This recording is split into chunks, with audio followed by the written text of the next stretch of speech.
S'unir pour mieux se prendre en charge, c'est ce qu'ont décidé ces femmes depuis près de 5 ans. Environ une dizaine, elles se sont réunies en coopérative pour fructifier leurs talents. Elles ont bénéficié de formations gratuites d'1 an dans leur secteur d'activité. Des formations offertes périodiquement par Women for Women, une association non gouvernementale œuvrant pour la cause féminine au Rwanda. Grâce à ce programme, ces femmes fabriquent et commercialisent des objets d'art, une activité dont elles tirent plusieurs bénéfices. Oui, ça m'aide. Dans ma vie quotidienne, ça m'aide même à la maison.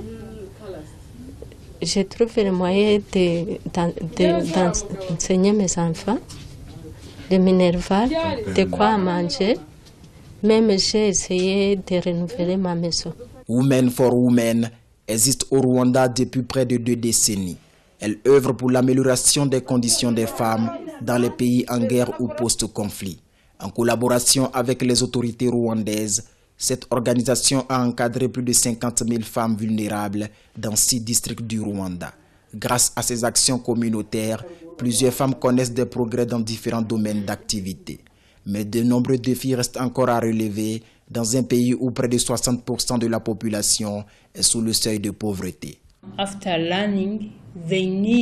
Après les formations, certaines femmes qui évoluent dans le domaine agricole ont des difficultés pour écouler leur production à cause de l'enclavement de certaines régions. Il y a aussi le problème de l'analphabétisme qui nous tient à cœur, car beaucoup d'entre elles ne savent ni lire ni écrire. Certaines femmes ont déjà vu leurs efforts récompensés à l'international. C'est le cas de cette dame. Elle a reçu en 2012 le prix Goldman Sachs. La construction de plusieurs centres d'apprentissage de métiers pour les femmes est prévue dans le pays, ce qui va permettre surtout aux femmes rurales majoritaires dans le pays de se prendre en charge.